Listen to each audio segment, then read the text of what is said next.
Roma Wines present Suspense.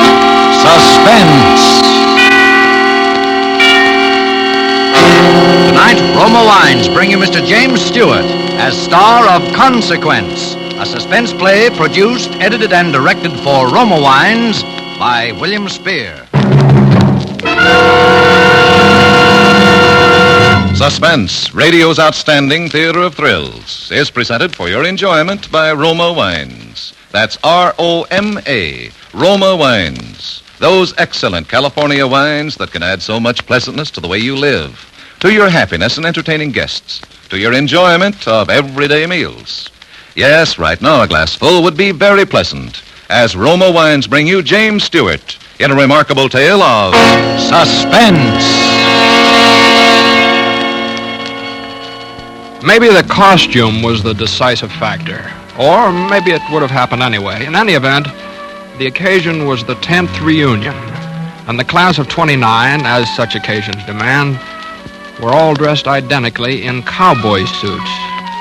And there was Ted Wolfe, whom I hadn't seen in 10 years, although in college he'd been by far my closest friend.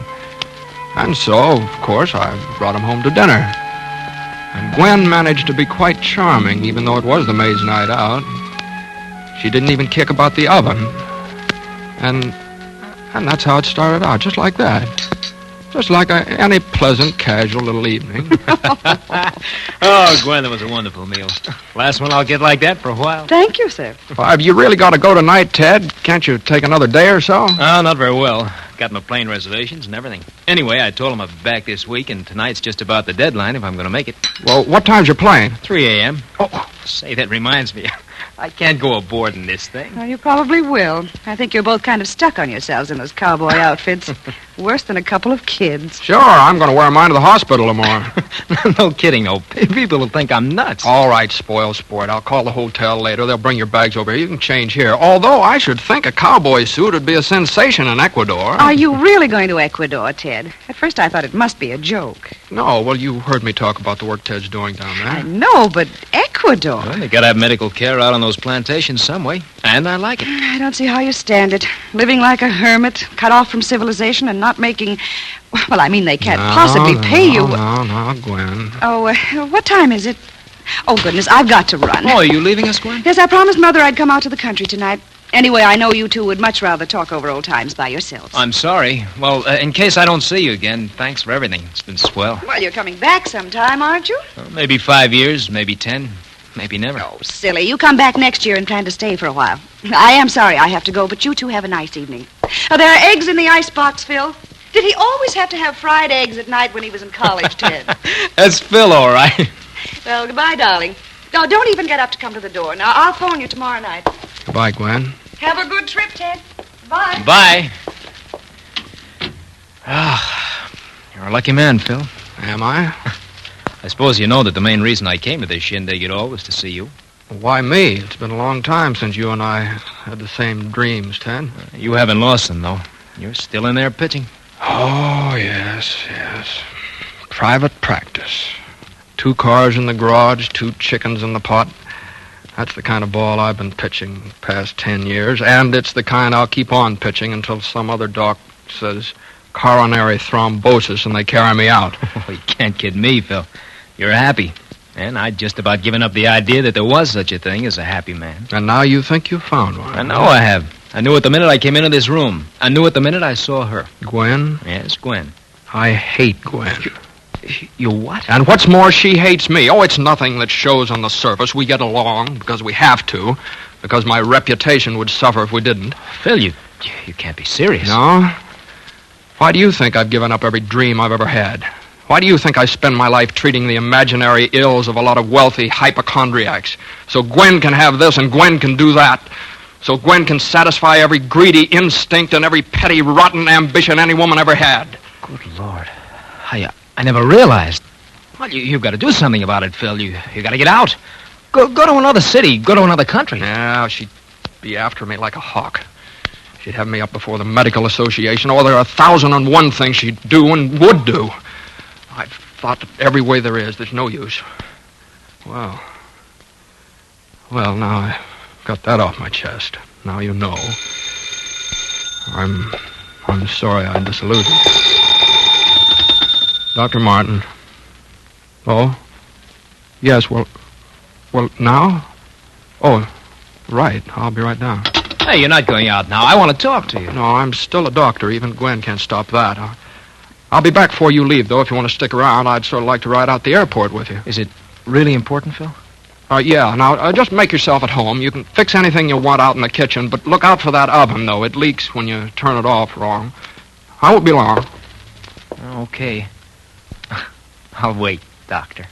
Thanks, Doctor. Kind of hoped you would, Ted.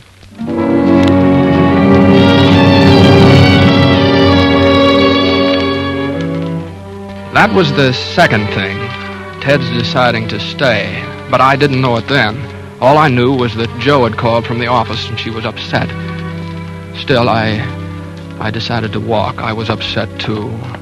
When I got there, she was going over the accounts. Hello, darling. Hello.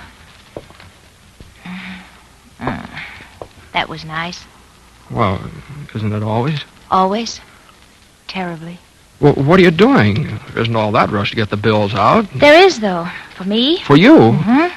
Well, what is it, Jo? What's the matter? Phil, I had a talk with Father this evening. What, something about us? All about us. Well, he doesn't know anything. He couldn't. Nobody does unless you told him. You know I wouldn't do that, Well, I'm Phil. sorry. I'm sorry, darling. I know.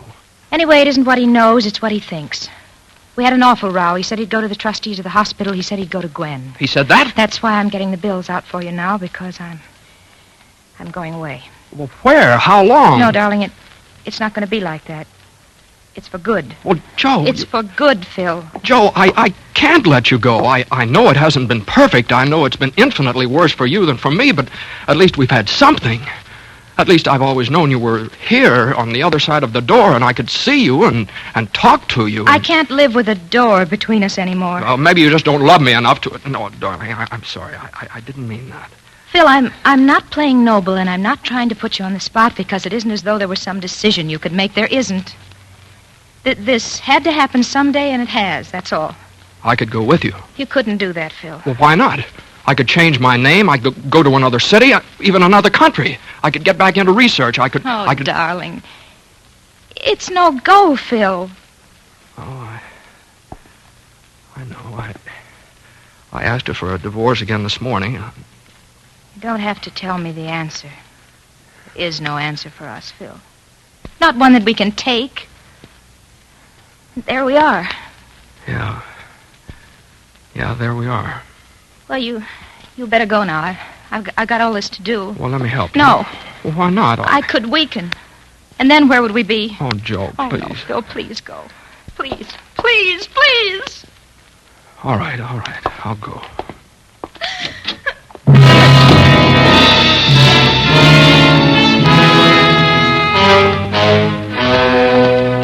I don't know how long I walked that night or where. Perhaps most men are weak and never know it. But when you're losing the woman you think you love, that's when you'll find it out. That's when you'll see yourself at last in the pitiless glare of all your poor, frightened, childish helplessness. And so I walked, and I was sick to the depths of my soul. And I walked some more. And somewhere in the distance I heard a siren, and there was a glow against the sky, a fire. And then I realized I was near my home. And then it wasn't just a glow against the sky of any fire. It was my own house, burned almost to the ground. How did it happen? I don't know. Somebody said they think it was the gas stove.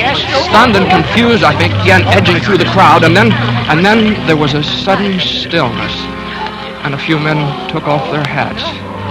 And I saw it, the stretcher, and the blanket thrown over the shapeless form, and the blackened, shriveled cowboy boot. And I remembered. Ted had been in that house. Just got him out now. Yeah, what's left of it? You wouldn't hardly know it was a man.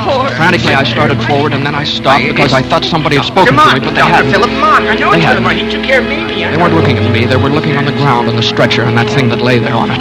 Dr. Philip Martin. Yeah, I knew him. Oh, he was a good doctor. A good Oh, Dr. Martin. Oh, what an awful way to die. Suddenly, I was shaking with excitement. I pulled my hat over my eyes. I turned up my collar. I edged back through the crowd, out into the street, and I turned the corner. And then I ran.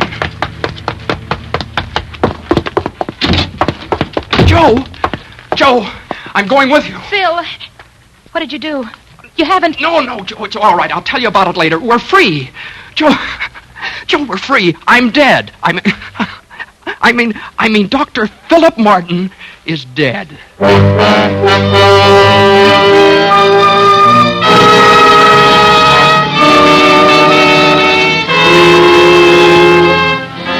For Suspense, Roma Wines are bringing you as star James Stewart in Consequence by George Sklar and Vladimir Posner. Roma Wines' presentation tonight in radio's outstanding theater of thrills, Suspense.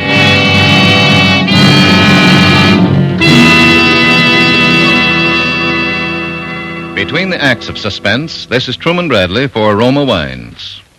Nowadays, weekends again call for entertaining, for friends and families enjoying themselves together. To the millions who regularly entertain with wine, and to those who haven't yet discovered this simple secret of inexpensive hospitality, here's a tip from famed hostess Elsa Maxwell. Successful parties can be inexpensive with Roma California wines. Yes, for just pennies a glass, about the cost of a soft drink, you can delight your guests with a taste-tempting selection of America's finest wines. Ruby red Roma port, nut-like Roma sherry, golden Roma muscatel, flame-bright Roma tokay. These superb Roma wines are a perfect party treat with cake, fruit, nuts, or other tasty snacks. They're delightful anytime. Cut your entertaining costs. Start serving Roma wines tomorrow. Discover for yourself why Roma is America's first choice. Why only Roma wines, crushed from tender grapes grown in California's finest vineyards, bring you true wine luxury at such low price. You're right with Roma, bottled at the winery in California to bring you unvarying goodness always. That's R-O-M-A, Roma Wines. Remember, more Americans enjoy Roma than any other wine. And now, Roma Wines bring back to our Hollywood soundstage James Stewart, who, as Dr. Philip Martin, in Consequence, continues a narrative well calculated to keep you in suspense.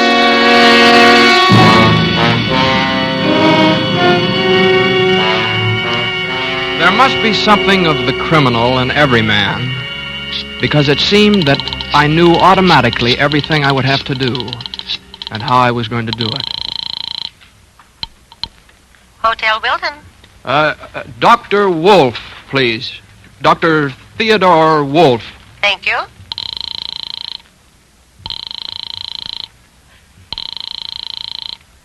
I'm sorry, sir. Dr. Wolf doesn't answer.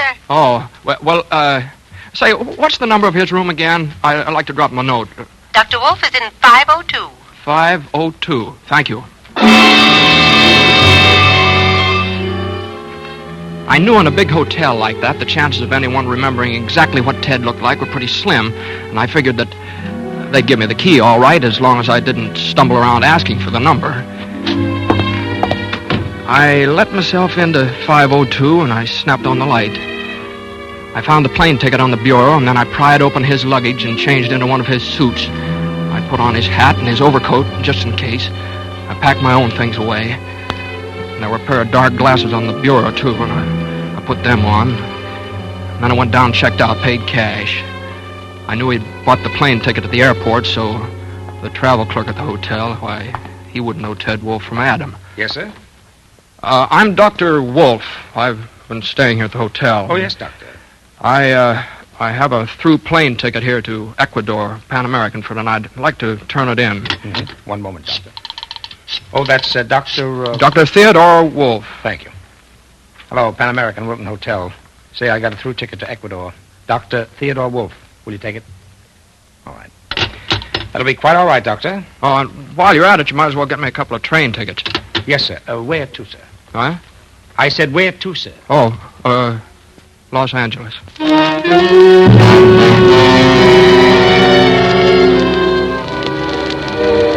We'd taken care of everything. A note to my bank, supposedly from Ted, enclosing Philip Martin's check for $5,000, and a letter in my own handwriting explaining that I'd agreed to lend him that amount, and asking the bank to forward the money to my account in Los Angeles. My account is Ted Wolf. And we drafted a letter to the people in Ecuador, and in Los Angeles, Joe became Mrs. Ted Wolf. At first, everything clicked. I got the kind of a job a doctor would dream about, where I could write my own ticket and spend at least half my time entirely on research. And Joe started taking courses in a medical degree. Well, after all, she was only 24. And then, right here in broad daylight, in the hospital, it happened. Hello. Joe, pack a bag as quick as you can. Just enough for 2 or 3 days in the mountains. As fast as you can. Phil. It's Gwen. I saw her just now upstairs in the reception room. Gwen, are you sure? Absolutely sure. Oh, no, couldn't it be a coincidence, Phil? I mean, couldn't Gwen maybe just have happened to be... Maybe. Now, listen, Joe. I've been thinking. She mustn't know where we go. That's just what I was thinking. Maybe it would be better if she did know where we were going. If she did? I don't know. Maybe just a coincidence. But if it is a showdown, the mountains would be a better place than here. All right. I'll phone the landlady.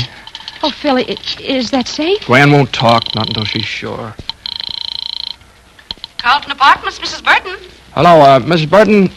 This is Dr. Wolf. I wonder if you'd do me a favor. Oh, I'd be glad to, Dr. Wolf. We're going out of town for a couple of days, and I just remembered that some friends said they might stop by. We thought they might like to join us, so I wanted them to know where we were. All right.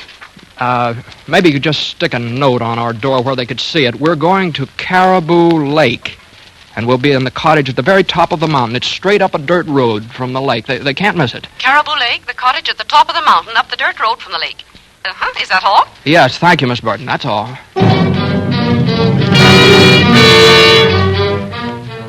Caribou Lake is nothing much more than just a general store where you can buy bake, hire boats and cottages. And that time of year, there's hardly anybody there except the people who run the store. And our cottage was a good 3 miles away, up a twisting dirt road running above the lake. But you could see it good and plain even at night when the lights were on. We stopped at the store and both went in to buy the things we needed, food and kerosene, matches and stuff like that. And then we went on up the mountain.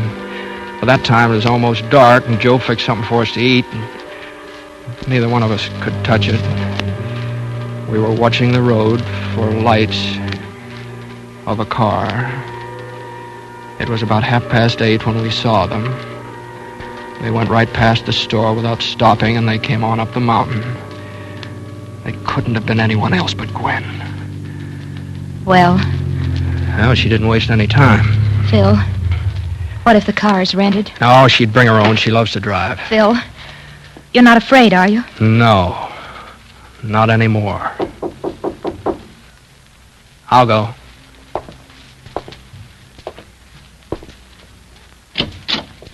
Well, this is a surprise. Hello, Gwen. Dr. Martin. Always poised. Nothing surprises you, does it? I suppose it was the check. Partly. And then I happened to notice that a Dr. Theodore Wolfe had married a Miss Josephine Reynolds in Los Angeles. And it did occur to me that your idealistic friend must have been an awfully fast worker. Well, aren't you and your bride going to ask me in? Come in, Mrs. Martin. Thank you. Quite cozy, aren't you? We have been. Well, I'm sorry to break up your little idea. Cut it out, Gwen. What do you want? Why, my dear man, what do you think I want? The way things are now, you've got $200,000 worth of life insurance coming to you. Why don't you let us alone? Philip, I don't know whether you realize how much worry and anguish you've caused me. Sure, I know. I know just exactly how much. Then perhaps you also know exactly how you stand with the law in this matter. I don't know about all this impersonation business, except that it would permanently ruin your career. But I do know that the laws covering bigamy are quite drastic. I used to think that money meant everything to you, Gwen. I guess it doesn't. I don't feel called upon to accept rebukes from you, Philip, for anything. Not after what you've done. I feel that I'm being most generous to both of you. What is it exactly you want, Gwen? Either you come back and we'll explain the whole thing as amnesia or something, or you'll both go to jail. How could you? You shut up. Listen. Does anybody else know about this? Of course not. Nobody knows you came out here, or why. After all, Philip, I do have some pride left. I just said I was taking a little trip to New York to forget. All right. Well, just give us a couple of minutes to talk things over, will you? Alone. Very well. Although I don't see that there's very much to talk about. Will you go outside, or shall we? I'll go. I'll wait in the car. Oh, Phil. It's all right, Joe. I don't mind now. Neither do I. Do you think you can do it? Me? Yes, I'll have to have an alibi. Have you thought about how... Yeah, all day, I guess. But it's all right, it's good. She'll disappear the same way I did. Fire? Yeah. Only I'll have to be down at the store when it happens. This place will go up like kindling. And when they pull her out, they'll think it's you. Nobody knows she's here. And I'll be there to say it is you. How are you going to I got that all fixed. It's down in the cellar. All you have to do is... Here. Use this hatchet. Can you? Yes, I will. And then go out to the car and get on the floor in the back seat under a blanket. Lock it from the inside. I can probably get away right afterwards. All right, Phil. I'll see you in the car. The whole thing shouldn't take more than a couple of hours. Phil, you're not afraid. Are you?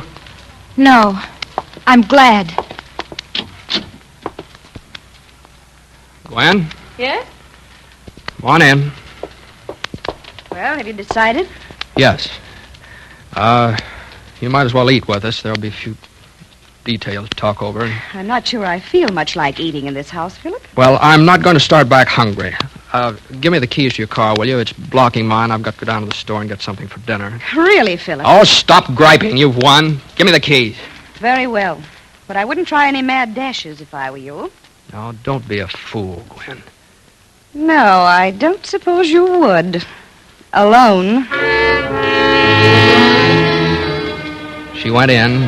I took the keys. First, I went around back and down cellar. I put a lot of old newspapers around the wood pile and doused the whole thing with kerosene.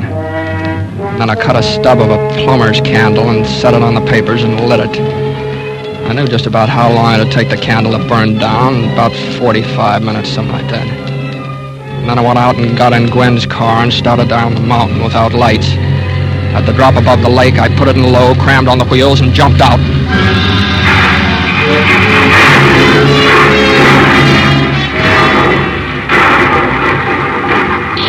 It bounced once and then went over where there's about 40 feet of water. Unless somebody told them where to look, they'd never find it. All that had taken about 15 minutes. The walk down to the store took about 20 more. Forget something, Dr. Wolf? Yep, like a fool tobacco. I can't get through the night without a pipe. Know just how it is. You walk down? Yep, working up an appetite. Here you are. You folks have callers tonight? No. Oh, why? Why? Thought I saw a car go up your way a while back. Oh, I saw the lights. They didn't come up. Somebody must have made the wrong turn. Didn't they come back? I don't know. I was out back for a spell. You see that car come back by, Daisy? You must have seen it all right about an hour ago. Seems like I did hear a car about there. Sure, that was it. Yep, pretty sure I did. She really don't always see so good, but she hears plenty. Huh, Ma? Look at here, Ed. Look it up there. Huh? Looks like a fire. Hey. Why, it is a fire. Why, golly, Doc, that looks like your place. Oh, it couldn't be. But it must be. Big, too. Well, we better get up there, Doc. What, do you have your car? We'll go in the truck. It's right outside. The boys can bring Ma along in the car. Did you hear that, Ma? Yep.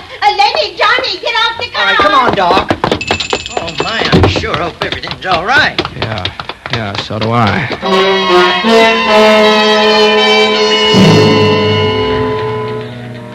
The cottage was all wood and dry, and it was completely gone by the time we got there. It was the boys who dragged her out of the embers. I wouldn't look if I was you, Doctor. Oh, Joe. Must have been quick anyway. She's burnt almost to nothing. Hey, Ma, you better go on, Doc. We'll take care of everything. All right. Want one of the boys to go with you? No, I'll get in touch with you from town.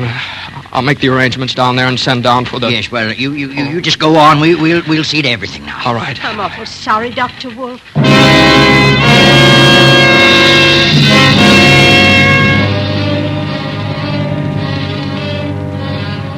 I climbed into the car and started down the mountain. When I was around the first bend, I reached over with one hand and touched the blanket on the floor behind me. Are you all right? Yes, Philip. I'm quite all right. Gwen.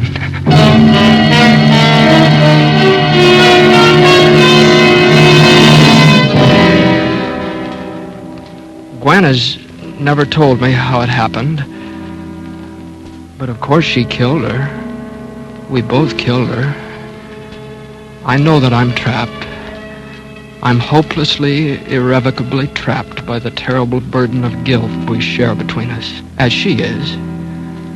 I know now that two people held together by such a frightful bond cannot both go on living, for that bond can be broken in only one way. One of the two must die.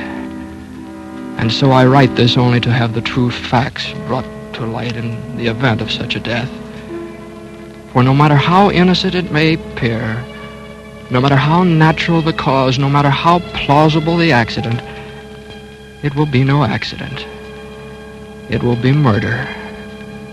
Cold-blooded, calculated, deliberate murder.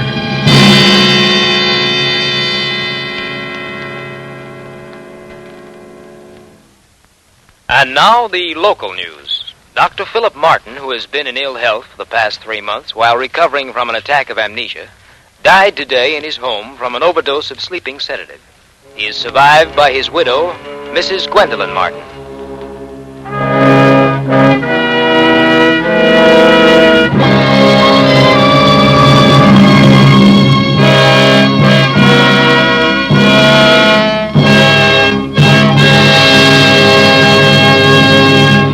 Suspense. Presented by Roma Wines, R-O-M-A. Made in California for enjoyment throughout the world. Before we hear again from James Stewart, the star of Consequence, tonight's suspense play, this is Truman Bradley for Roma Wines. Here's a suggestion that will make tomorrow night's fish dinner a meal to remember. Delight your family by serving delicious pale gold Roma California Sauterne. The delightful bouquet and delicate, tempting taste of Roma Sauterne bring out the flavor fullness, the real appetizing goodness of fish or fowl. Lend an air of friendly companionship to the meal. And best of all, you can enjoy Roma Sauterne often. It costs so little, actually only pennies a glass. Join the millions who have made Roma America's first choice. The reason? Roma gives you true wine taste luxury at low price. Make Roma Sauterne with seafood a regular Friday night custom. Get several bottles of delicious, inexpensive Roma Sauterne tomorrow. Insist on Roma, R-O-M-A, Roma Wines, made in California for enjoyment throughout the world. This is Jimmy Stewart again. Suspense is a radio show that got started just about the time I first found myself overseas. And with everybody, it has always been one of the 2 or 3 top favorites. I've been looking forward for a long time to my appearance with the show tonight. And next Thursday, that very swell actor Richard Green will be your star in his first broadcast since he joined the British Army 4.5 years ago. Next Thursday, same time, Roma Wines will bring you Mr. Richard Green as star of Suspense, radio's outstanding theater of thrills. Produced by William Spear for the Roma Wine Company of Fresno, California. This is CBS, the Columbia Broadcasting System.